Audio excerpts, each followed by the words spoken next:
there's always something else. And look, they did this Lillard trade because of him. They've got his brother on scholarship.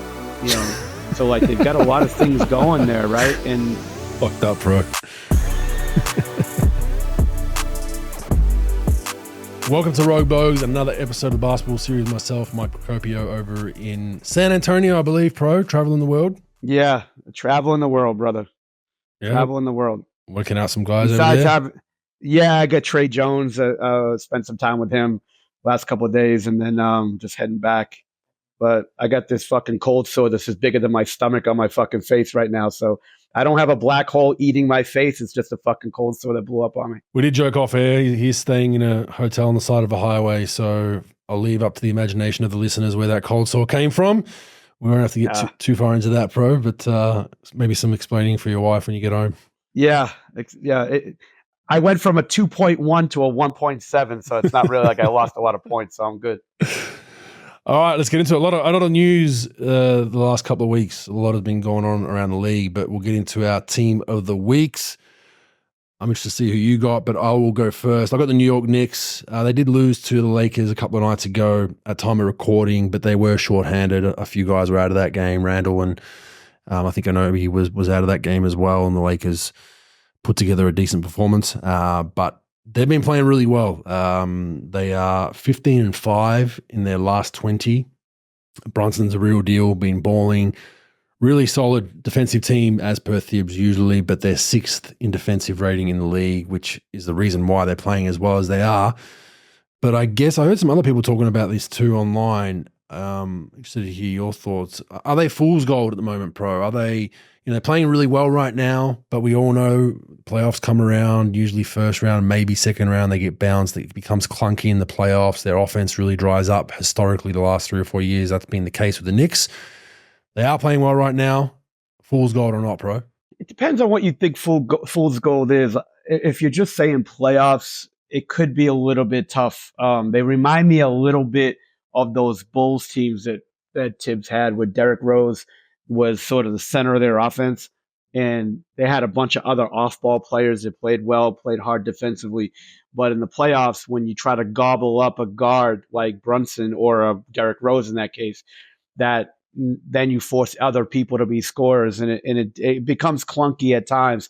You know how it is in the playoffs, Bogues. People, they script you, they play a certain ways, they scout against you, they throw every junk defense at you. So yeah, I think it's going to be tough. I do think that they have a bunch of guys that don't need the ball in their hands, unlike Barrett and Quickly. They've got a bunch of guys besides Brunson that doesn't really need the ball. They move it, they share it, they play good defensively. I think that they could sneak. They might be able to sneak a couple of wins in the playoffs. They might be able to get a series depending on the opponent. I think they're good, Bogues. I think, without Randall, it's tough. Randall's good. Randall's a really good player. He's frustrating sometimes when he over dribbles and overdoes it, but he is an offensive source that can handle the ball and can do a bunch of things. So depending on when he comes back and, how long it takes him to get back in a form after that dislocated shoulder, I do like them, Bogues. What do you think, though, by watching them? Do you think they're fool's gold? Do you think they're one-hit wonder or whatever you want to call it? I guess where I'm saying fool's gold, they're 15-5 in their last 20. Is that who they're going to be? I don't think so. Would I pick them over Boston, Milwaukee, and even a healthy Philly? No, I still wouldn't. I think they can get Cleveland. I think they can definitely – I'd love to see them against Indiana because it's like two opposites collide, right? Like a grindy defensive team versus a team that wants to put 150 on your head. So – but yeah, I think they're solid. I just don't think they're there. I feel like they're missing one piece. I feel like they're still missing one piece. That second tier star to put next to Brunson. But I think Randall's great, but I don't know.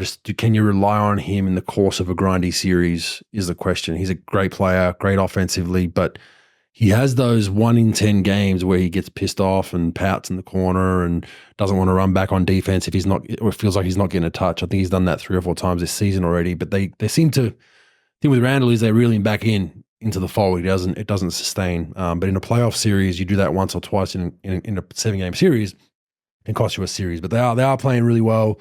been fun to watch. Obviously, the OG acquisition has really put them over the top defensively.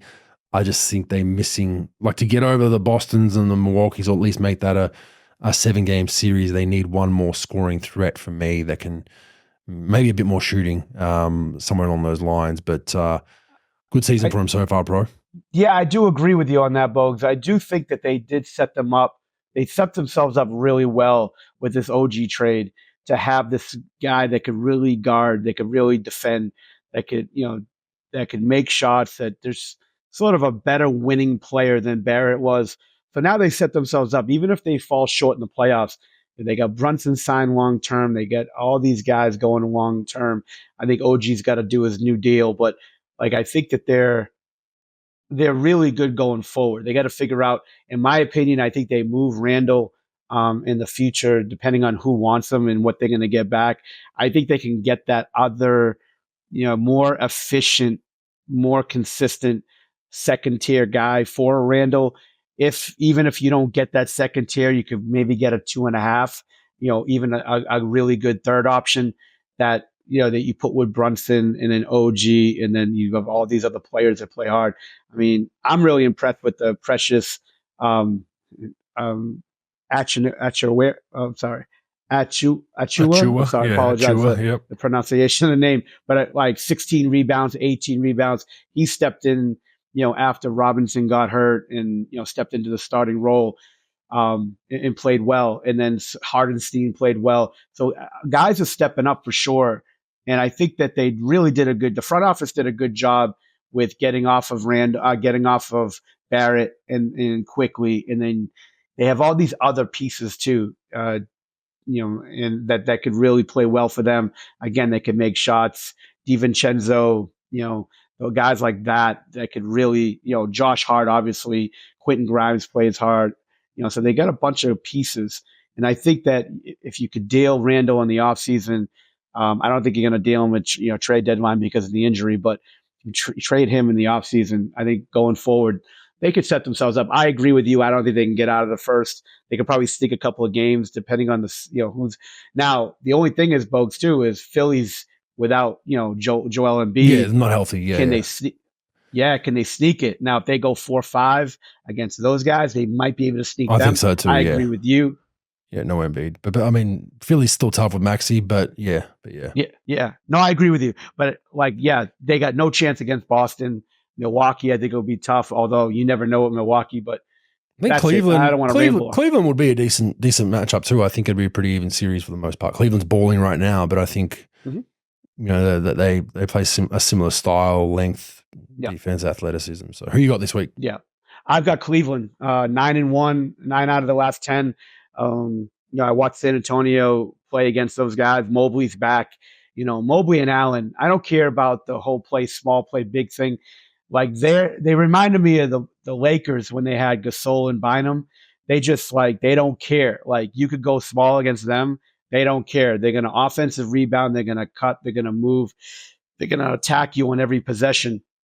They play defense. Donovan Mitchell and Garland, and Garland's back now. Mobley's back now. They're a tough matchup. They don't have anybody great in my opinion, but they do play well together. I think they need more shooting, to be honest with you. I think they need more perimeter threats. They could stretch the floor, but that Mobley Allen deal is really fun to watch, especially when they're moving and cutting, trying to crash boards, offensive rebound. I really like their second unit. LeVert plays well. Okoro plays well. I think, even Georges Yang comes in and does some things. So they're a tough team, and like you said, they're balling out. 9 out of the last 10, and they're for real. I don't know about how high they can get, but I think they can get into that 4-5 range. And maybe sneak in a 3 depending on how Milwaukee and Philly finishes up. But what are your thoughts on Cleveland, Bogues? Have you watched them a little bit? A little bit, yeah. I had them last week 2 weeks ago. They were my team. They've continued to play.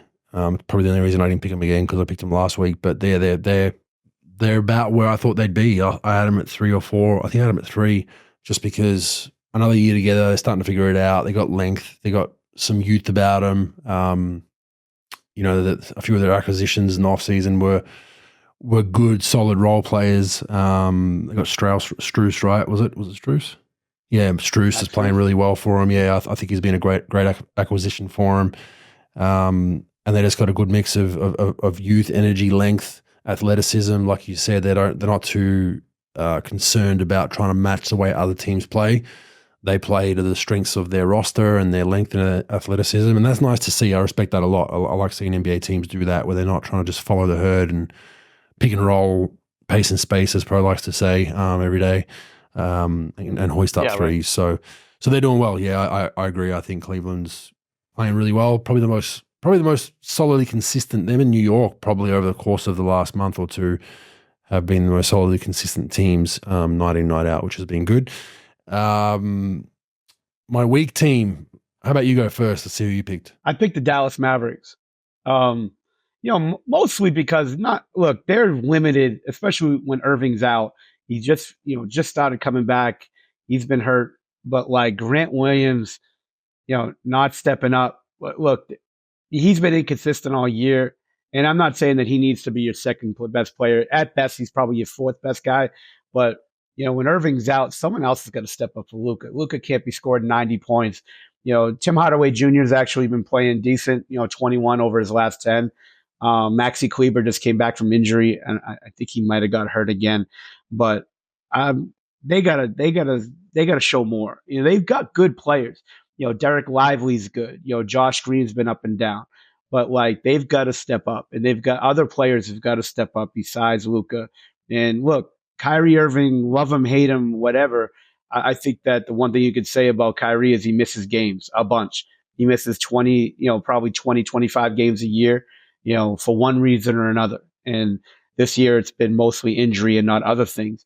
And other guys have got to step up. They're NBA players. They've been here for a while. Grant Williams, you always hear about he wants to be that guy. He wants to be that guy. He's got to step up more. I think he's averaging be what guy? 7 points. What? Be better. Look, he's a good role player. NBA. Yeah, he's a good role player, but he's never going to be that guy. 98% of NBA players, no, not even close. 98% of NBA players are delusional, right, about how good they are, and that's what makes them good sometimes. But that, I really weigh that when superstars are out, and then these other guys that are fifth, sixth, seventh option, now they slide up. And they always talk the good game about, look, I don't get my chance. I don't know if Grant Williams does that a lot, but look, he was their big signing in the offseason. He was the big, besides Irving's contract, he was the guy that they got that, if it wasn't Irving or Luka that swing the ball, it's got to be somebody else. And he hasn't done it. He's consistently been inconsistent. And guys have got to step up. And it's got nothing against Grant Williams. I like Grant's toughness and things, but other guys have got to step up when your superstars are out. And, like I said, Luka just can't do it every night and score 50. Other guys have got to step up. I really like what Derek Lively's been doing consistently every night. He's one of the top 3 or 4 rookies right now in this class, in my opinion. He's been playing really well. Jaden Hardy's got to show more, and other guys, coming up, Josh Green's got to be consistent. But they just really haven't had many other guys step up besides, Tim Hardaway Jr. has done it. Kyrie's, when he plays, he's obviously good. But Josh Green and Grant Williams have got to show more, in my opinion. Kyrie Irving is playing today. At time of recording, it is halftime. They're down by 4 to Philly, obviously without Embiid. You've already jinxed Tim Hardaway Jr. since you mentioned his name. He's 0 for 8 tonight. Hasn't scored yet. Of course. Lively's hurt tonight. I think they get maybe a little bit of a pass. They've had a horror with injuries. They seem like they just cannot get a healthy, consistent roster. Josh Green's been out of the lineup. As you said, Kleber, Kyrie Irving, Dante Exum is a big out. He was playing really well before he got hurt, and they were starting to find a little bit of form. I think they were starting to play well. Dante gets hurt, so they've had lineups that are all over the place. I mean, most teams deal with that to an extent. But I think I'll judge them a little bit more when they're a bit more healthy. But yeah, they have been super inconsistent. But I think I give them the benefit of the doubt. Where I go onto my team that don't get that benefit of the doubt because they're finally healthy. The Miami Heat, they play worse when they're healthy. They really do. It's they've finally got their roster. They made the trade for Rozier, Kyle Lowry. relatively healthy. I mean, Hero's not playing today, or didn't play yesterday, but he's been healthy. They got everyone kind of back. They're 2-8 in their last 10. Like, just cannot find consistency. Obviously, they brought Rozier in, so he's adjusting to heat culture and all that kind of stuff, and playing with Jimmy and all that. I get all that, but man, 2-8 in their last 10. I just feel like they play so much better when they have one of these random role players that has to start and play minutes, and they just play better that way. It's kind of crazy. They're worse. They're worse when they're healthy, bro. And it's been like that for 2 or 3 years. You look at their finals run, shorthanded, role players having to start some role players, Martin playing out of his mind, like Kevin Love had a couple of games in the finals and the conference final. You just random players coming in. They seem better fit. It seems like when they're all healthy, they're just kind of like, well, we're supposed to beat whoever we're playing, and they're struggling. But they were a top 4, top 5 team. They have now fallen into 8th. I think they are. They're 8th. They are 26 and 24. Like I said, 2 and 8 in their last 10. Just struggling. Had a bad month, and they're getting closer and closer to that 9 seed. They're 3 games above Chicago, and you don't want to be 9-10 in that plane if you can. We'll try to avoid that. So Miami's kind of a team that I've been looking at very disappointedly in the last month. Yeah, I mean, the trade is different because you get Kyle Lowry. He didn't really need the ball in his hands as far as having plays called to him and taking a bunch of shots, right? And now you bring in Terry Rozier, who's not a point guard. He's a very poor man's Dwayne Wade, right? He's a combo guard that starts at point guard. That's not an efficient player. He really scores when he has the ball in his hands at all times. Now, it's a tough lineup when you have Rozier and Hero in the same lineup where they both need the ball. They both Butler. dribble it. They dribble. Yeah. What's up? And Butler as well. Yeah. Yeah, it's 3 guys. Butler, yeah. Right. But those 2 guys, their captain, their colonel and general and colonel, bad shot, Rozier and Hero, right? And then Butler does his thing. But it's a tough dynamic when you have a point guard. Look, Lowry wasn't a perfect point guard, right? He's basically at the end of the line for him, and it's an upgrade in talent. But what the dynamic of the team, you got a guy who's a much better scorer, more dynamic player, but he's inefficient. He needs the ball in his hands constantly, and he dribbles the air out of it. So it's just a tough dynamic to get used to. I think they're going to get better. They're really struggling right now. I think they will get better come March and April. And let's be honest, that's where you want your teams to be in March and April. They're going to struggle right now. They are where the Clippers were when they got Harden, in my opinion. They're not as good as the Clippers, don't get me wrong, but you know how that was. They were terrible. They were flatlining. 90% of the media thought they were going to, barely make the play-in game. And now they're playing, a month later, 6 weeks later, they were really rolling. And I don't think they're going to be as good, Miami, don't get me wrong, but I think they'll be much better. I think when all said and done, they'll get into that 4, 5, 6 seed. I think they will play better. They will figure it out. They get, if not the best coach in basketball, one of the top 4 or 5. They do have talent. They just got to, I think it is a different dynamic with Rozier on the team. Everybody's got to figure some things out. They are healthy, but they definitely got to get used to Rozier and the way he plays and figuring things out. Because I think, to be honest with you, I'd probably play Jimmy Butler at point guard than giving the ball to either one of those other 2 because they're just going to launch up shot. They're not good with the ball as far as getting you an offense, giving it to guys where they need it when they need it. Yeah, and look, Jimmy has looked frustrated the last couple of games. He's been stuck in the corner and off the ball, and that swing isn't coming as crisply as it once was. But I think the point you make around Lowry, look, they've got a younger, better talent, and obviously want to get away from Lowry's deal. But Lowry was a great role player for him that didn't need the ball, but he guarded. He's one of the best. I think he's always top 5 in charges taken. Always gives his body up. Picks up full court, kind of an agitator defensively, and you're not getting that with Rozier, so you lose that defensively. You improve offensively, but like you said, he's more of the ball stops with me kind of guy. So whereas Lowry would be happy to swing it if he wasn't open. So I'd be interested to see if they can continue to go heat culture as they burst into the playoffs like they did last season, or if it's just going to be a up and down talented team that we kind of don't know where they stand. Unless they have a few injuries late season and they surge again, that could be the possibility for them. So maybe maybe 4 out of their starting 5 should go down with sprained ankles. Then they'll be balling. like the '86 Celtics. They make the finals somehow. All right, NBA All-Star have the starters and reserves. We don't have to get too much into this, but we'll just read them out. Starters for the East: Giannis, Joel Embiid, Tatum, Halliburton, Lillard. And then the reserves are Brunson, Donovan Mitchell, Jaylen Brown, Adebayo, Julius Randle, Tyrese Maxey, and Banchero. And then out west, you have LeBron James, Kevin Durant, Nikola Jokic, Doncic, SGA, OKC.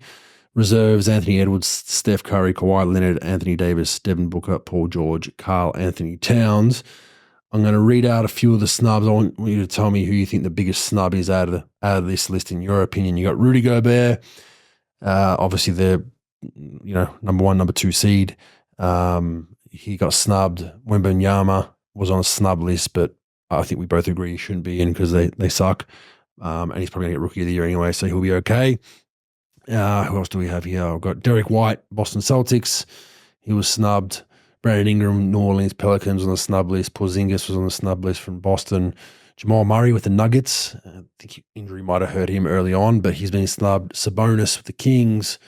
De'Aaron Fox with the Kings. The Kings have no All-Stars, which is interesting. Scotty Barnes with the Raptors, having a career year, but probably record-wise. And then Trae Young was the number 1 snub with the Atlanta Hawks. Who would you have in out of those 10? Because don't forget, Embiid's he's going to be out, so there will be a replacement out east for sure. Yeah. But who do you have as your biggest snub this season? I would say Sabonis would probably be the biggest. And if I was going to go like 1B, I don't know. It'd be between Trae Young and Derek White. Look, like guys in Boston are swearing up and down that White should have been in the All-Stars. And, look, White's a great winning player. I just don't see him like as an all-star type guy. I think he's a winning player for sure. But I just don't think he's like that. Trae Young probably brings a little bit more flair to it. But I think Sabonis leading the league in rebounding. The Kings aren't exactly the 14th seed. They are playing well. He does play hard every night. I would assume that might be one guy. Look, the Minnesota thing with with Gobert, I get it, but they got 2 in. Maybe they should have 3. Who knows? I hate the All-Star game, as we all know. But I would say Sabonis is probably the biggest one, and it's not even a big snub, to be honest. I think that I think it's hard when you're coming down to the nitty gritty of the 11th, 12th spot. It's you're going to have to make some tough decisions, and these guys are very good players. But I would think that. I don't think there's anybody blatant that that I'm kicking and screaming that should have made the All-Star team. What do you think, Bo? Yeah, I think Sabonis is the one guy that you'd probably have in. I mean, the Lakers getting 2 guys in as a 9 seed.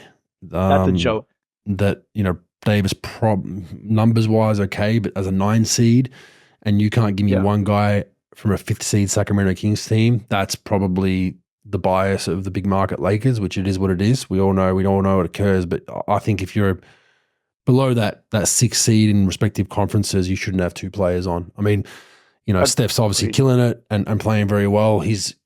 Probably his amount of work that he's done historically has got him in, but the other people have said, there's people that have said they're a 12th seed. Like, so do you value winning for the All-Star game, or do you, I think Steph's obviously one of the best shooters in the league, but people can argue that are we valuing winning or not, so that makes things tough as well. I don't think you value anything in the fucking All-Star game, Bogues, to be honest with you. Well, what I'm saying? To so East, it West. Doesn't fucking matter. They've fixed it, bro. Back to East-West. That's fixed everything. But the snub thing's always hard. To me, like, you need Steph in. Like, Steph's like Michael Jordan. Let's be honest. The fucking guy's like, he's one of the closest things to Jordan you're going to see in this era, just because of what he brings. And the guy brings it every night, 30 points a game and doing what he does. I wouldn't put multiple guys in. There should be a rule, though. Like I said, I don't give 2 fucks, but there should be a rule about like seeding in what you get. Like 1, 2 seed, you get 2 or more, and then everything else is whatever. I think below that 6, you can't have more. I think if you're below the 6, the break for the play-in, one max per team. Like you shouldn't have two. Like you can't be a 9 seed and have two players in. Like that's ridiculous, in my opinion, right? I think the fact that a 5 seed has 0 and a 9 seed has 2, that's not right. I think that there should be some value around winning. So, but we don't have to discuss this much more because I don't know the All-Star game as it is. I'm not going to tune in for it. All right, Adam Silver signs a deal to remain commissioner at the end of the decade. I don't have to get too far into that, but he's there till 2030. Done some good things, done some interesting things. I think he's, the league's in a pretty good spot. We're all interested to see where the TV deal eventuates, streaming, cable TV, all that kind of stuff. We've discussed that to death, but that's probably going to be his legacy piece. David Stern had different things that he transitioned the league from just another league to NBA sports entertainment worldwide. I think China as well with David Stern. Adam Silver's legacy is going to be around what can you do in the current climate with so many avenues for entertainment and streaming and social media and so many distractions and so many competitors for teenagers and young adults, and there's so many things that you can spend your money in and watch, right? I think legacy piece is going to be, how does this eventuate with the TV deal and how does it set the NBA up for its next decade? But all in all, done a pretty decent job, I believe, throughout his tenure so far. Yeah, I mean, look, the league is, it's obviously what David Stern started, and he sort of carried that. And look, he's different than David Stern. He's more a pro player versus anything else, and he's trying to make as much money possible, where David Stern was a lot tougher on things. But look, he's got to deal with a lot of things, a lot of different, like you said, a lot of different competition with eyes and streaming. But he's got this gambling thing, and he's doubling down on a bunch of stuff. And it'll be, like you said, it'll be interesting what the TV deal brings. But yeah, he's been good. I mean, is he David Stern? Who knows? I don't think so. But like, he's done a good job. I wouldn't say he's done a bad job, or, I think by signing him, look, going forward, I think everybody's sort of behind him on most of the things that he does. So yeah, I think it's a good signing. I think it's good news. Yep. All right. Adrian Griffin fired from Milwaukee Bucks. This happened a couple of days after our last podcast. Doc Rivers gets hired, signs 3-year, $40 million. Apparently, it was rumored that Doc Rivers was an advisor to Adrian Griffin from when he got the job. Not by the Bucks, I don't think. I think it was more of an individual basis, I'm led to believe. But interesting move. Griffin kind of, the knife went in when apparently, players frustrated with how he changed their defensive schemes as opposed to what they did the last couple of previous seasons. Was taking Lopez out of a rim protection drops role. What that means is any pick and rolls, generally you want to keep Lopez around the basket. Was one of the best shot blockers in the league over the last couple of seasons. He was trying to get him out and about more and trying to get him out of the paint to stop the ball at point of attack much higher. Lopez super frustrated with that. Giannis super frustrated with that. Different team as well. So look, from Griffin's point of view, you got a really poor on-ball defender in Dame Lillard at that end. You had Drew Holiday the previous couple of seasons. So maybe in Griffin's if I'm arguing for Griffin, I'm saying, we don't have an absolute bulldog that's going to chase through that screen to chase him to the basket to you, Lopez, so you can block the shot, or Giannis. We've got Dame Lillard, who's basically gets hit by a screen and is not very, very good at, it's just not his strength. He's a killer at the offensive end. He's poor defensively. That is rumored as why they moved off him. He had the falling out with Terry Stotts in the preseason, which I don't think helped his case. I think Terry and Giannis, from what I understand, were pretty close. That didn't help. But then for Doc Rivers to just come and swoop in and get given the keys to a team that has championship potential is interesting within itself. It's very, very similar to kind of the Boston rerun all over again, going through all that. But what are your thoughts on it? Just another day in the office in the NBA, or do you think there's more to it? Well, Bogues, the biggest thing that we just have to understand is most of his good players shut him off. And I think that you could say, well, He's a number 2 seed team. He won all those games. Why are you giving up on him? Bad move, Doc, all this stuff. Well, twofold. One is his best players shut him off. There was video of like Giannis drawing up a play to mock him on the bench. Regardless of what you think of things, you can't have, as an owner or a GM, you can't have a rudderless ship. I've been around coaches that have done things where the players totally said, we're fucking shutting this guy off. It's over. It's done. And then it's a very cringeworthy play to see that stuff. It's like nails on a chalkboard 24/7. So that's one. The Doc Rivers thing. Look, Doc, say what you want about Doc. He had the upper hand. He had all the advantages of this negotiation. He's 100%. the best guy available. You need somebody. You can't have Joe Prunty or another assistant take over that's never been there. You've got aging team.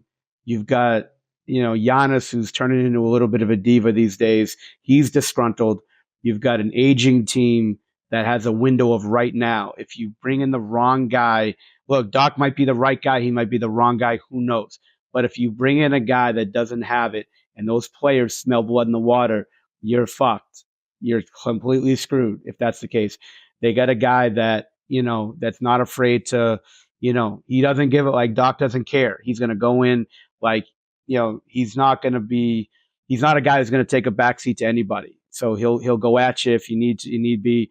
Look, he's got his pluses and minuses as a coach, like every coach in the league, but he's the best guy available. He had all the upper hand in this negotiation. No one out. They're not going to hire anybody else. There was really no good second place guy. And like I said, you might like him, you might hate him, but look, now all the guys shut down on Griffin. You need a replacement. He's the best guy available. A lot of money to spend, but what are you going to do? And look, but the trend on this is every year now in the last few years, it's keeping Giannis happy. And that's a little scary because it becomes a little LeBronish where everything you do is never good enough. There's always something else. And look, they did this Lillard trade because of him. They've got his brother on scholarship, so they've got a lot of things going there. Right. And fucked up, bro. It gets a little scary. A $3 million scholarship. That's great. Look, Giannis is like LeBron, where LeBron had all his guys on payroll. Oh, that's great. Where he's got, he'll back his family, man. And, love it or hate it, that's what they got. But it's never going to be perfect. That's the thing. Their roster isn't a great roster. They lost a lot of depth off their bench. They made a move to get Lillard. Progress is never free. They give up all these players to get Lillard. That's the cost of doing business. But yeah, I think the Drew Holiday and Grayson Allen losses were the two biggest for me. I think they're both great defenders. Allen's got some shit to him.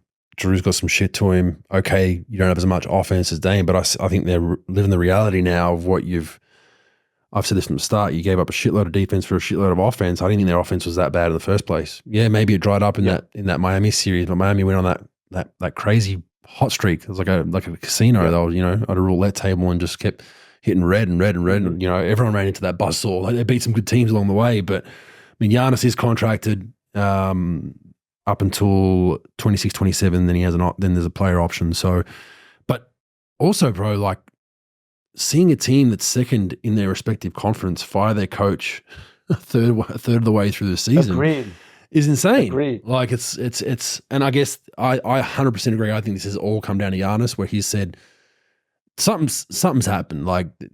He's like, this is not our guy. We're seeing too many problems. We need to move off him. And they listen to their veteran and the veteran superstar and MVP and he's gone. But to do it, you could understand if they were 5-6, scratching a plane, what are we as a team? They were second to Boston, who were picked by pretty much anyone who knows the NBA to be clear number one. They brought in Dame. They've changed their system a little bit, and they're still two.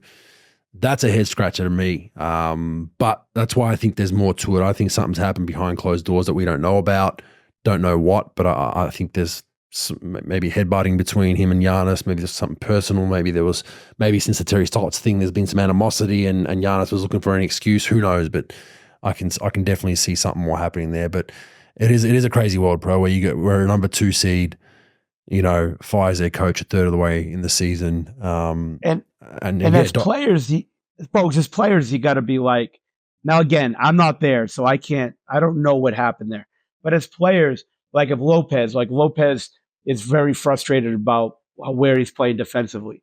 Like, he can't go in, and I love Lopez. I love him as a person, and I love him as a player. But he can't go in to Griffin and be like, dude, I don't want to do this. This ain't working for me. Come on.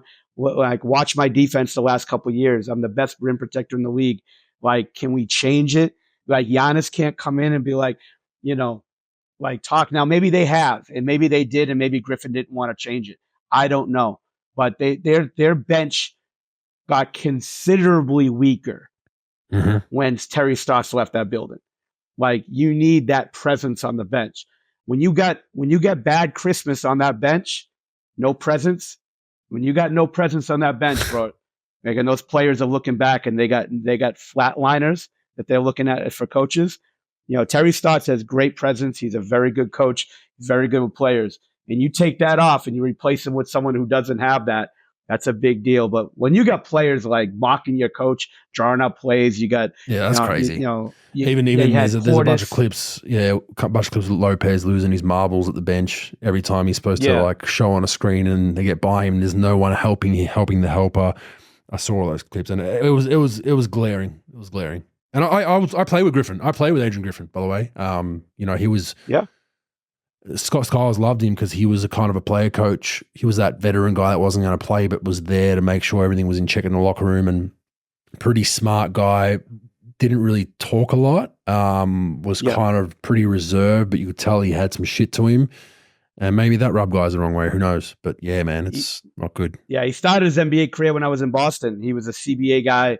He moved in. He's one of the better, grittier defenders, in the league. Not all defense or whatever, but he was a very gritty type player. And look, man, it is what it is. But like, as a coach, you also got to know that, you got to have your players got to have your back. And like, there's some hills that you want to die on, no doubt about it. But if it's about, look, I want you to show, and one of your better players is saying, no, I want to fucking play at the rim. Now, if Robin Lopez said he wants to play at the rim or fucking show, you're going to do whatever the fuck I tell you to. But with your starter, best rim protector in the league, it's a little different. And, that's a big problem. So, I mean, look, they got a good coach right now. They're second in the league, they're second in the East or whatever. I mean, there's a lot worse stuff, I guess, that could be happening right now. But like, you heard the stories about Spoelstra struggling early, and all those guys want LeBron and going, LeBron, D Wade, and Bosch going into Pat Riley's office saying that we need to fire him, and him telling those guys to fuck off. Like, that's different though. Like, sometimes Griffin doesn't have that kind of track record. He hasn't been in the organization as a film coach and video coach and worked his way up. A different situation, but I agree. But I think Milwaukee's so on edge about Giannis pushing that trade button. But like LeBron, though, he's going through coaches. This is his third guy. He's definitely had something to do with both these guys getting fired. He may not have pushed it, but he definitely had to get okayed it. And then also, he was the one who picked this guy. So as a player, no one ever tells these players. Well, no one likes to tell them the truth anyway, because everybody lies to them. But like, if you're going to make these decisions and be the guy in the organization, you got to take some responsibility and accountability. And it's just typical NBA, Bogues. It's like, the guy definitely had something to do with him being fired, even though he was the one who brought him in and made the choice. And then he's right there getting interviewed saying, oh, I love him, he's great. Well, if you love him, he's fucking great. Why isn't he there right now? Yeah, I think looking back for Bud, they should just keep Bud, in my opinion. I mean, Bud had his issues, but to move off a championship coach that quickly, this is kind of the tornado effect that you're going to have now. You're going to be the slightest bit of adversity or things not going your way, or I don't like the system. It's like, fire the coach. Now you, as an organization, Milwaukee, you've set precedents that that's the way we'll treat things. So, now I guess the Doc Rivers thing has got a bit more leverage and a bit more power because he's been that guy. Like I've worked with Kevin Garnett and I got them to win. Like you know, that'll come to a head eventually where Giannis, sit down, shut up, you know, and that's probably why Doc's been brought in with a name which will be interesting to watch. But they're not playing great by any means. They're 5-5 in their last 10.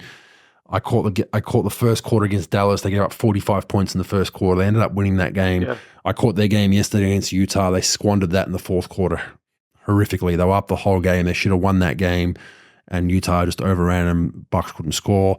So a lot of work to do, but we'll see how it goes. A few trades. Rozier to Miami for Lowry in a first-round pick. We'll discuss that. Steven Adams to the Houston Rockets. A lot of Australians were in a panic until they realised that Steven Adams is out for the season. He's not playing. So I was saying, oh, shit, Jock's definitely not going to play now. But he's out for the season. He won't play till next season, but a good insurance package for them. Zach LaVine hurt, out for the season, going to get surgery. Hard to trade now for him. That's probably as much movement as we've got, Pro. We don't need to get into that too much. I want to move on to the fact that the one time this podcast in the last 3 years, you know, give a compliment to Tristan Thompson and talk about his great role playing on our podcast. Literally the very next fucking day that podcast drops, he gets suspended for 25 games for doping. and I sent it to you. I'm like, you know, that is ultimate I think I jinx. sent it to you. I think I sent it to you. Yeah, whatever it was. I'm just like, what? But I was like, if you're doping to be a role player, man, like it's time to retire. Like if you need drugs to get yourself up for a 5 to 10 minute role of coming in, hitting people, grabbing a couple of rebounds, your body's that messed up that you need to dope for that, time to shut it down. Like I understand to an extent that there is some players out there that have been rumored to be doping that play very high level minutes and they do it mainly for recovery reasons. I understand if you're, 30, 40, 50 million, even 20 million, even 15 million, you're a vet min guy, and you're doping to play minimal minutes, head scratching. But yeah, he's got 25 games, bro. I blame you. Bogues, if you ever saw him doing ESPN in analyst work, trust me, I think ESPN fed him that fucking drug to get him the fuck out of there because he wasn't great. He wasn't great. So it's the last time I compliment anybody because every time I do it, man, I always pay the piper with it. So I just better just keep talking shit because when I talk good about you, it's never good. It's always, to me, it's role players that played no minutes are the ones that always get busted. Are we that silly to believe there's no stars that are taking He didn't go to Miami for a week to hang out and then play like Superman when he comes back. The last guy I remember that got done was Nick Calathis, I think. For mass games. Yeah, and you're just like, they're the guys, the NBA. That's what you're telling us. They're the only guys in the whole league that are barely playing, or they're role players, and they get 25 plus games. Interesting conversation for another day. All right, people losing their minds. Well, a couple of players, Draymond Green specifically, and a couple other guys are starting to lose their minds about the 65 game rule, Pro, because of the Embiid injury, saying that now Embiid was playing through injuries where he shouldn't be playing because he wants to get to the 65 games to be eligible for MVP. It's not fair. What are your thoughts on it, Pro? Before I give you mine, what do you think about? I mean, I know we've both been against the heavy resting, but what do you think about 65? My thoughts, Bogues, is this: regardless of where you are on this argument, for or against, it was collectively bargained. The Players Association okayed it. They okayed the deal, and to me, I think playing 65 games isn't too much to ask. No, everybody wants to do the right thing until it's time to do the right thing. Everybody was okay with it. No one had a problem with it until it affects you. And then, of course, it's going to be, he had to play through these injuries. No doubt about it. Look, I'm sure he played a little hurt and it happened. It's an unlucky play. No one's a fucking doctor here. Draymond Green definitely isn't a doctor. I know he was speaking about it and, that it was already weak in the first place. Yeah, he's banged up, but that's collectively bargained. As a group, that's your leadership okaying that deal. You didn't have to okay it. The league, you and the league talked about it. You signed the deal. Good deal, bad deal, whatever. You signed it, and that's what it is. I think that 65 games isn't too much to ask to be, you look at the past of Michael Jordan, he played 82 games about 8 seasons out of his career, probably more than that. There's a bunch of guys who played a bunch of games and barely missed with way less sports science, with way worse travel, with way less everything. And to ask you to play 65 games and the money that you're making, especially in being a superstar, that look, it is what it is. But again, you signed it, you live it up to it, good or bad, you roll with it because that's the deal you signed. You can't sign the deal and it doesn't come your way, and now all of a sudden you're up in arms about it. I get it.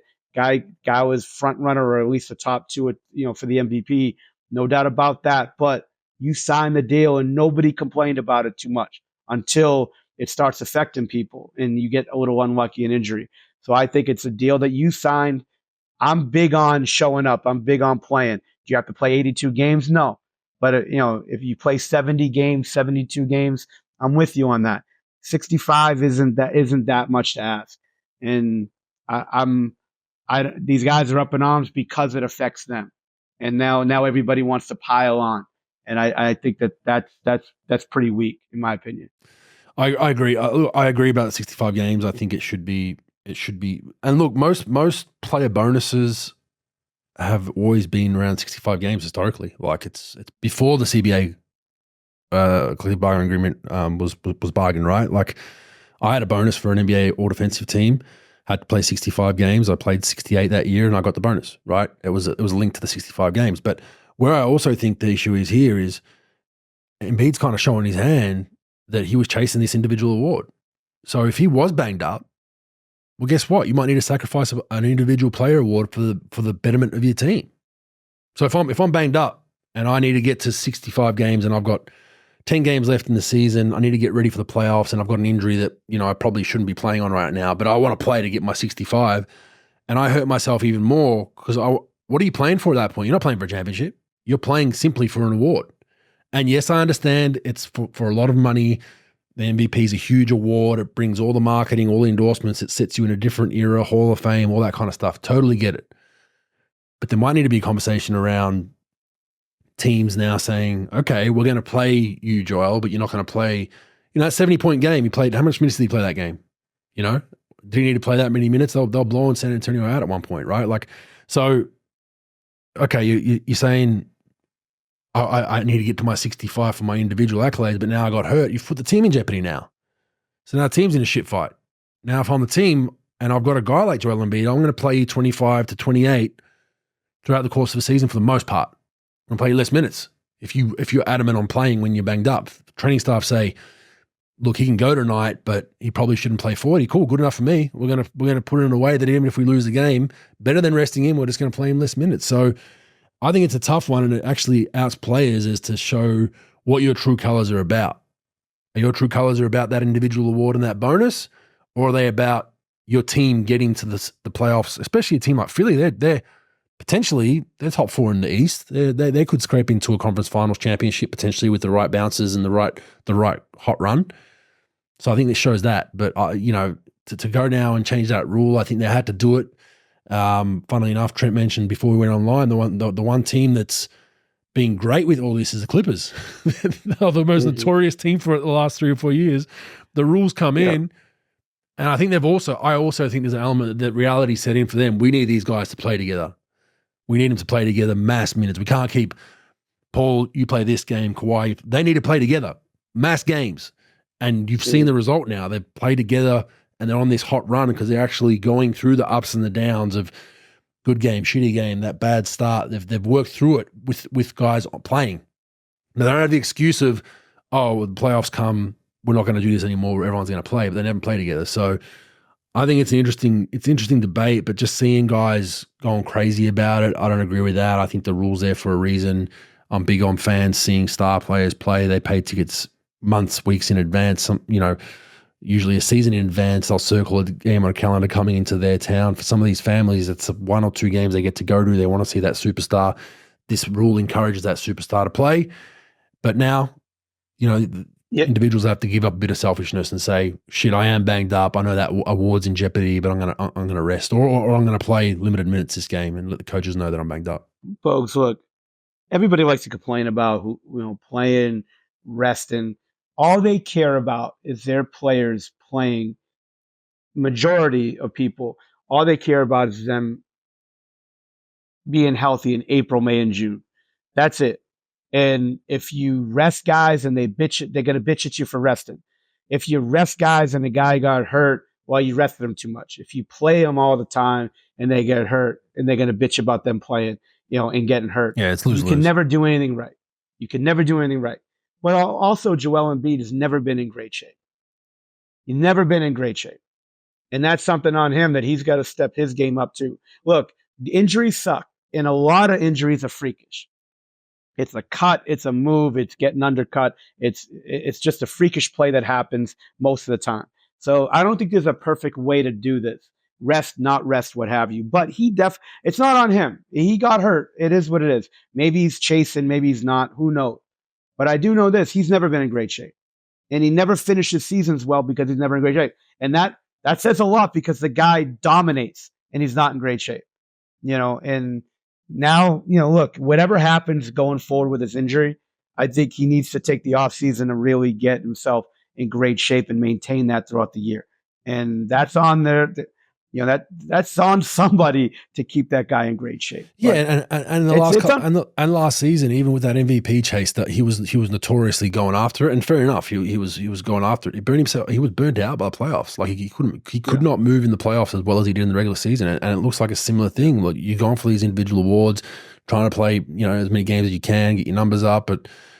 It is hard to play. Even if you're healthy and in great shape, it's hard to get to 100 games. Hard to get to playing as well as you did in those 82. Let's say you play 70 of them, and then playing another good 10 or 15 games to get your team deep into a playoff run or a finals run.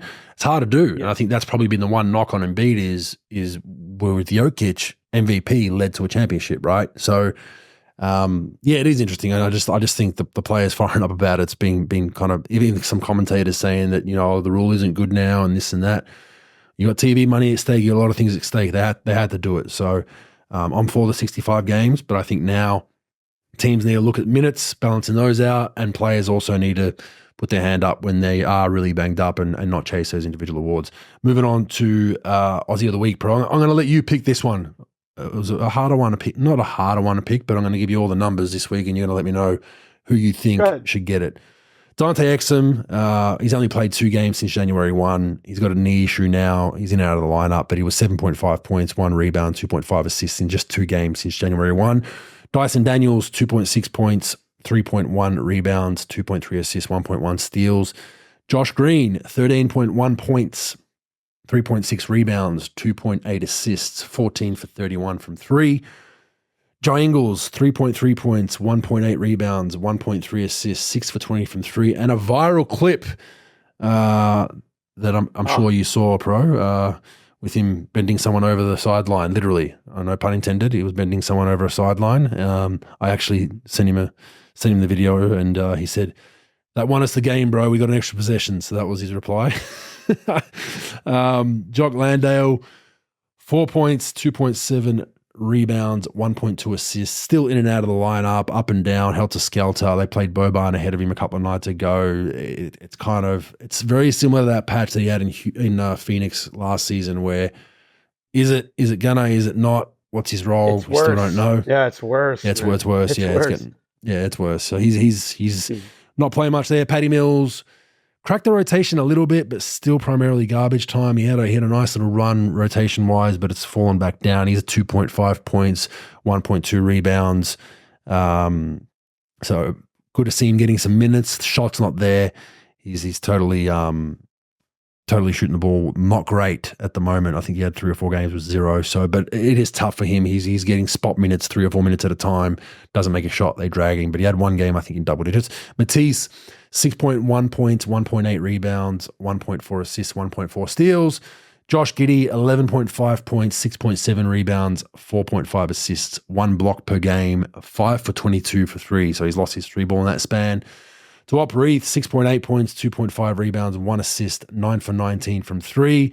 His minutes have been down because a guy, Aiden, has been back in the lineup, so not as much minutes there. And Ben Simmons back, 2 games back since his injury, 5 points, 8.5 rebounds, 9 assists off the bench For Brooklyn, who do you have out of those, Pro? Who would you give our Aussie of the week to? I would say Josh Green.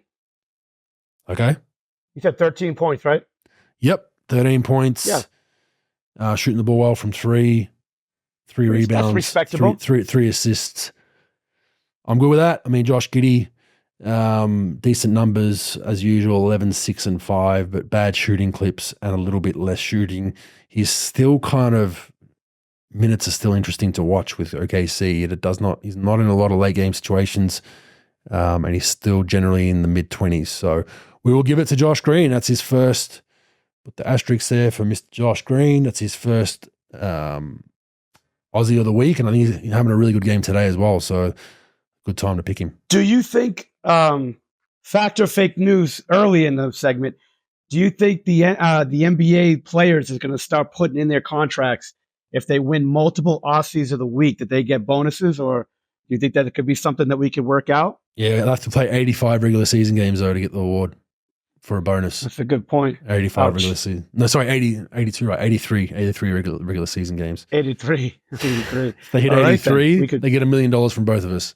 All right? There you go. Done. All right, stats, useful or useless. It's an interesting one I saw pop up, bro. So 60-plus point individual games in the NBA, okay? Mm-hmm. From 1985 to 2004, so we're saying roughly a 20-year span, there were 10 60-point games over that span, over 20 years. From 2004 to 2022, so 18 years, there were 24 60-point games, 60-plus point games. The last 13 months, Pro, there's been 10. Useful, useless. Well, it's useful for sure. It's useful for sure. And, the question is it offense getting better? Is it defense getting worse? Is it the whole triple-double thing from a few years ago because it's cool to get a triple-double and everybody was chasing triple-doubles? Is it like, I got to chase it now because all these other guys are chasing it? Now, there's only a select few players that could actually get this thing done, but it's definitely useful. I think there's something definitely to be said and studied about why or how and all that. What do you think, Bogues? Yeah, useful. I think the officiating definitely plays a part, and people will say, well, the defense has so much more advantages today, but it's just knowing that you can't have an armbar on someone's drive where you could back in the day, where there's straight line opportunities. The reason why 1985 was picked as well, because pre that Wilt Chamberlain, had some a fair few 60-plus performances, so that's probably why they picked 85. But still goes to show you over the course of 2 decades, or basically 40 years, we had 34 60-point games. In the last 13 months, we've had 10. So on that trajectory, this next decade or 2 decades, you'll have 400 of them if we keep going this way. So, and just a note on that, 60-point games over the age of 35, only been 2 guys to ever do it. They are over 35. Yeah. Kobe and Chamberlain? Kobe and Steph. Kobe and guys Steph. over the age of 35. All right, Billy Mack, the Lakers commentator, Pro. Mm-hmm. He dropped this on their own telecast. So the Lakers commentator dropped this. I don't know why, but you got to love that usually there's the biggest homers in the world, but he dropped this during one of their games against Houston last week. The Lakers have shot 233 more free throws than their opponents coming into last week's game. So that means head-to-head in a game. So every game, the disparity, you add those all up, it's 233 more than their opponent.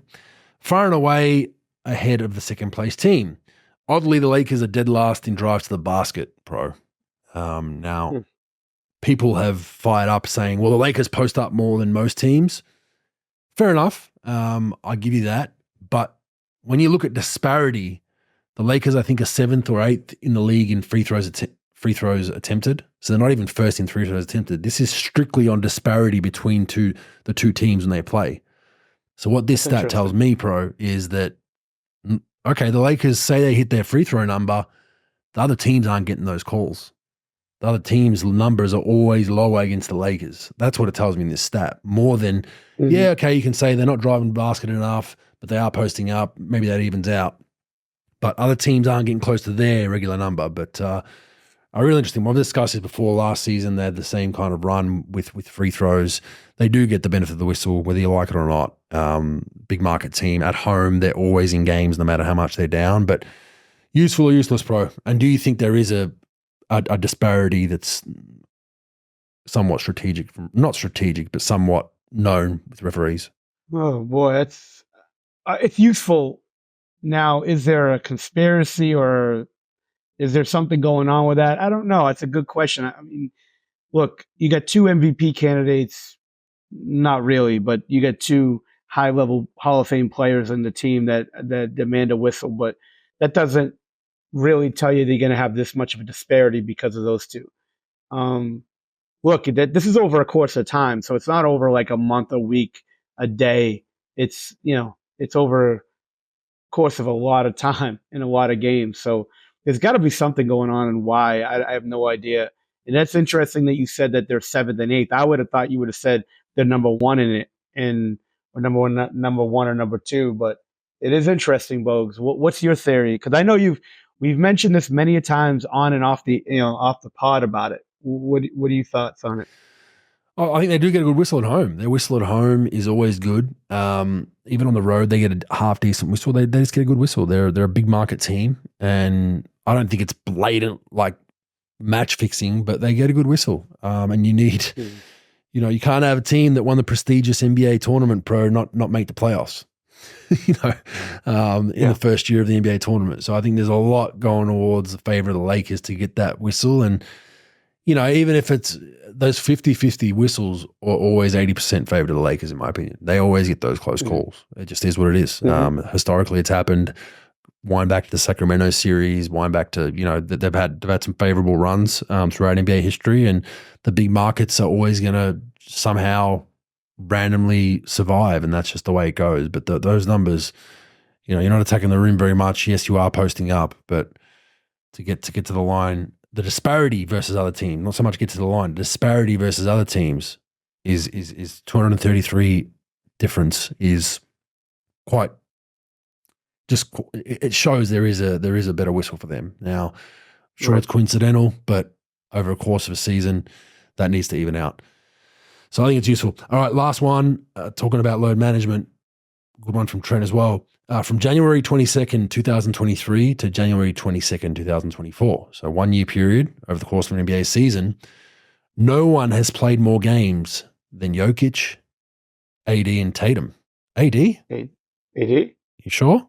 Yes. Yeah. So no, I think the total of games was a 3-way tie between those three. And I think it was like 92 or 96 games they had played over the span of that year. So I just thought it was playoffs.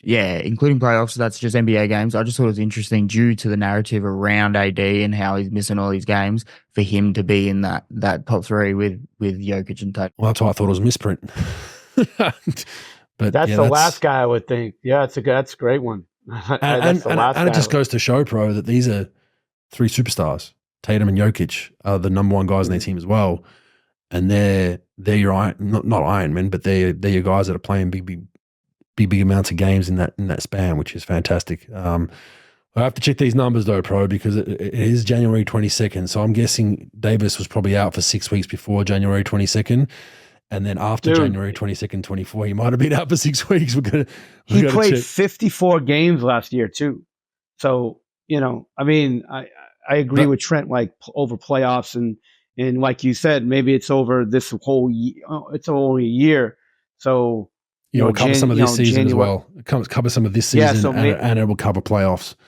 So that's why. And I'll tell you what, he's played a lot this year. Like he's played a lot of his games this year for sure. Like, and they need him. And that's the sad part about the Lakers right now.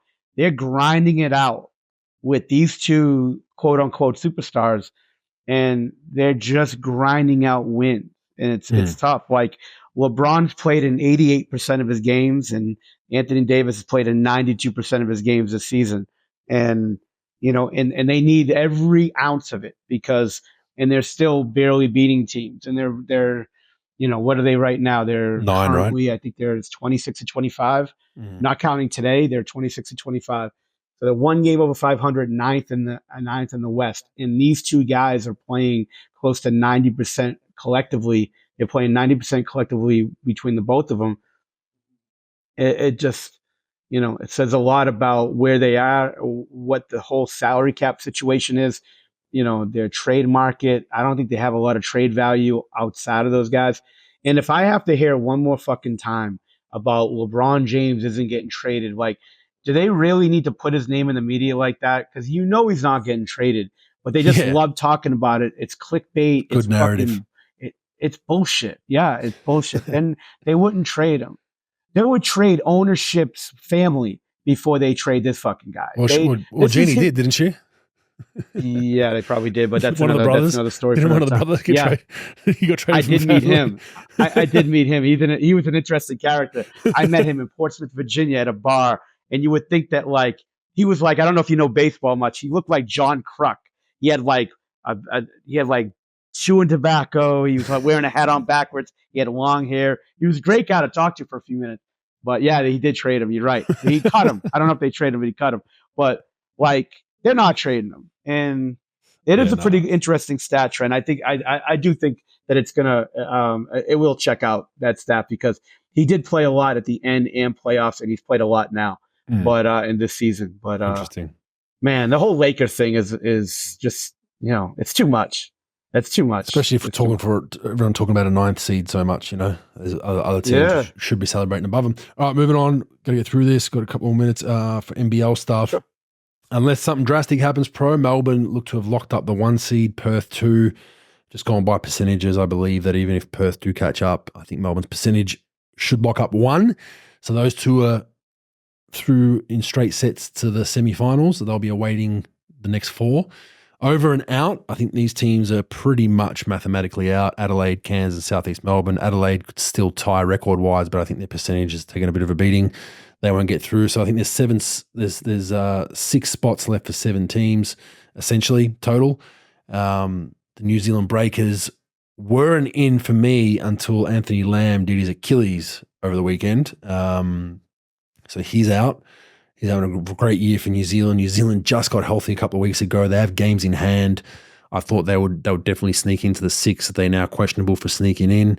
So the final spots, basically, I think Tasmania in 3, Illawarra's in 4, Sydney 5, Brisbane 6, New Zealand 7. New Zealand have games in hand. So I think New Zealand still potentially take Brisbane's spot. They play each other the last game of the season, which will be great. 4 is Illawarra, 5 Sydney. They play each other this weekend, which is a huge, huge game. So a lot going on there. The season has been one of the closest in history pro, which has been good to see. The Kings have been frustrating to watch as an owner. Inconsistent. They go to Southeast Melbourne a couple of weeks ago. I happened to go to that game. Southeast Melbourne had a horror run with injuries. They had 3 or 4 development players that had to play minutes. So basically guys that shouldn't be playing minutes, played minutes. And going into that game, I spoke to a few people there and I just didn't have a good feeling, and I mentioned it. People might say I'm lying. I just said I don't have a good feeling about this game. We're not a team that does well when we're the top dog and we're supposed to win. And we went into that game and just looked like we were going to just float for 36 minutes and think we'd just turn it on in the last 4 minutes and win, and ended up losing that game. Fast forward 2 games later, we play Melbourne, who are first in the league. I had the opposite feeling. I said, we're going to come out and play well tonight because it's the number 1 seed. We just got our asses kicked, and we end up beating them. Then the following week, we end up going to Adelaide and losing that. Yeah. I was hoping I was wrong on the first one, but end up losing Adelaide the following week again. So some real inconsistencies of the way we're playing. I think the guys just obviously need to lift and play better collectively as a group. So that's been frustrating, but they're still in the mix. And all it takes is 1 or 2 game run, getting a nice, beat Illawarra this weekend and see where things go. But hasn't been a great run for the Kings this season. Very inconsistent. DJ Vasiljevic re-signs with the Adelaide 36ers. I think that's a good signing for them. A nice scorer for him. Obviously, former Sydney Kings championship winner. Scott Ninnis, head coach, had them surge from basically the bottom of the ladder to knocking on the door to a play-in over the last month or 2. Has done a really good job getting them back on track and winning games. They're probably one of the most informed teams in the league since that signing Scott Ninnis as head coach. Is he next with Adelaide 36ers as far as signing for a head coach? So we'll see if that goes. Craig Hutchison has sold a share in his sports team business, which does own the Perth Wildcats. And let's be honest, 90+% of the value of that sports team business is the Perth Wildcats. Interestingly, a Perth Wildcat superfan named Bill Bloking has tipped in $400K. So a fan has invested in that club, which is interesting in itself. Hutch's business obviously needing money, some financial troubles stemming from some interest rates going up with some loans that he's received from the Commonwealth Bank, I believe. And NBL PR, I've got to give them a little bit of a knock. They've had a mare the last couple of weeks. They made a post with Aaron Baines setting a screen on Ian Clark, shoulder into his head, knocked him down. When you slow these things up, they look way worse than they are. Aaron Baines is a physical guy, sets hard screens. It's his job. Is it a dirty play? Questionable. But when you slow it down, it looks horrible. For some reason, the NBL account, not a fan account, not a media account, the NBL account decided to post the video and put a caption saying, "Should Aaron Baines be answering to a tribunal for this?" Absolutely despicable stuff. So much so that it was removed a day later because the NBL or the Australian Basketball Players Association, NBL Players Association got involved. You basically got a league asking fans whether a player should be suspended. Just despicable stuff. And at times I feel like the NBL is kind of the Kardashians of the sports media. It just reeks of desperation. With the Kardashians, how they became famous, that area of the Kardashians when they first became notable. And I don't think it needs to do that. I think the NBL is in such a good spot where the league is one of the closest seasons in NBL history. There's next stars that are playing well. There's so much stuff going on. I feel like the NBL account just tries to manufacture bullshit all the time. And this was a prime example of something that shouldn't have been approved. So I hope that they fix that and just stop using the NBL account as clickbait bullcrap narrative. Do genuine basketball stuff. Celebrate the game. It's doing really well. It's close. There's a lot of teams that are up and down. There's a lot of talking points within that. We don't need all the bullshit clickbait stuff. And I've been a big advocate of talking about this for a while because I don't think it's the NBL of 10 years ago that needed someone to say something stupid to get media attention. It gets enough now, and celebrate how good the game is, not all the stuff on the side, pro. That's my spiel on the NBL, pro. What do you have this week for us, fact or fake news? Bogues, so Lakers has been a lot of talk about trade value on their team, other players they're trying to market, trying to get to. D'Angelo Russell, and has been a lot of that talk. And my question to you, Bogues, so let's put two players against each other and swap them. Do the Lakers win more games with, first of all, the whole DeJounte Murray? I don't know why anybody would want D'Angelo Russell on their team to, like if I'm the Atlanta Hawks, you got the DeJounte Murray talk for Russell. Like, Russell, to me, doesn't really have much value anymore. He does, if you're a bad team, if you're like Charlotte, Detroit, and you just need a hired gun, then you would want a guy like D'Angelo Russell, right? No offense to D'Angelo, that's just my opinion. I don't think he's been a winning player throughout. I don't think he makes your team much better. I think he puts a lot of points on the board. So my question to you, Bogues, the Lakers are in trouble. They're at 9. If you had DeJounte Murray instead of D'Angelo Russell, do you win more games with the Los Angeles Lakers? Fact or fake news? Or is it the same? Or is it no one's really going to help them win that many more games? It doesn't matter. It's rearranging the deck chairs of the Titanic.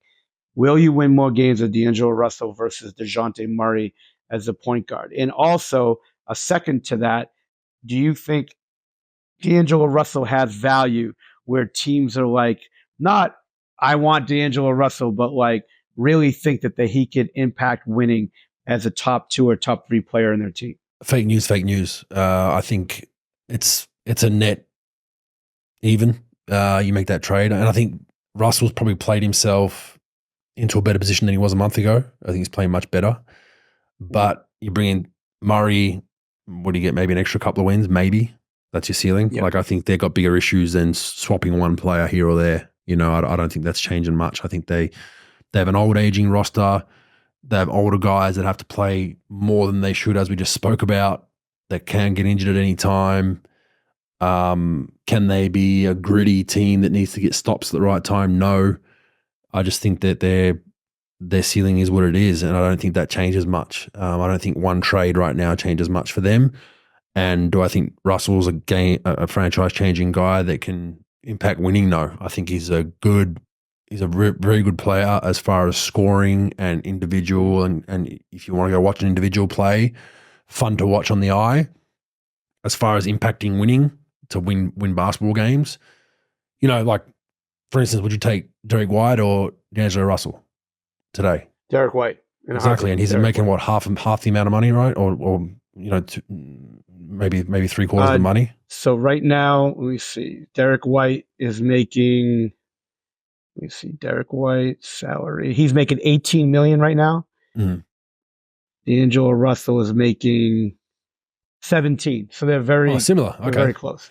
Yeah. Well, I would argue, White just signed his deal too, didn't he, recently? But I would argue White's numbers are way under Russell's probably offensively as far as scoring, but I would definitely take White. I just think that he impacts winning, not as flash. Like, if I'm going to watch a guy play one-on-one, I'd probably go watch Russell, right? Like, the one-on-one game, flashy crossovers, can score. Whereas I want to go and watch a winner in 5-on-5, it's Derek White. So I think fake news on both of those. Yeah, he's like the Rozier, the Levine, the Hero. Look, they're good players. Don't get me wrong. All of them are good players. They could put up points, but some of the things that they do doesn't really impact winning, and they haven't figured that out yet. And probably past a certain age, a certain amount of years in the league, you very much never figure that out. You either are or you're not. By year 5, I think you are who you are with that, and I do agree with that. I don't. Like, you read about it, and I know a lot of it's media fluff, Bogues, but you read a lot about like Russell and all these trades, and they're trying to get this guy and that guy. It's hilarious when you talk about Lakers. They're like, oh, like they're targeting all these great players. And I'm like, dude, on what planet are any of these teams going to shop any of these guys for what the Lakers have? Are they attaching 7,000 draft picks to them? Maybe, if you gave me 38 firsts, I might take Russell on with 38 firsts, and I'll give you this guy. But I just don't think there's a move to be made, and I don't think he impacts winning. And I don't think a lot of these teams. I think you have to attach a lot of picks. They don't have the talent outside of those other two guys. And let's not forget, Jared Vanderbilt's probably going to be out for most of the year, if not all year, depending on this foot injury. So, like, there's really no move to be. Well, we said that last year, and they pulled off a couple of good moves. I'd be interested in seeing what they get if they do trade Russell. I don't think there's a lot of market for him, and they don't really have the capital to throw with Russell to get a good player in return. And if I'm Atlanta, like, they're sort of like up and down. But why would you want Russell and take off Murray, who's a model citizen? Guys like him. He's a good player, not a great player, but he's a good player. Like, why would you want to mess that up with a foreign entity that you don't really know much about? It's sort of like the whole Schroeder thing, right? Like, good talent, good scorer, but do you really want him on your team? And he doesn't really impact winning that much. Agree. Cool. You got one more? Is that it? That's it, Bogues. One a year, one a week, or one every other week. One a week. I like it. Okay. Cool, man. Thank you. We'll see you in a couple of weeks. We are out to market as well. We have a few people that were inquiring about advertising and sponsor. So if you want to sponsor the show or put an ad on or whatever it is, check out our social media profile. We've got the email on there. Shoot us an email so we can pay some of Pro's bills. Dude, I need to take this thing off my fucking lip. Can I get some money here? Come on, man. I was going to say we can get some. Can we get Clearasil to sponsor us? Some sort of Clearasil. Can CVS or Walgreens fucking sponsor us so I can take this thing that's gnawing on my face? Come on. You might as well, might as well get some duck lips like an Instagram influencer, Pro. Roll around next episode. Cool. But appreciate everyone joining in, and we'll see you all next week. All right, guys. Thank you.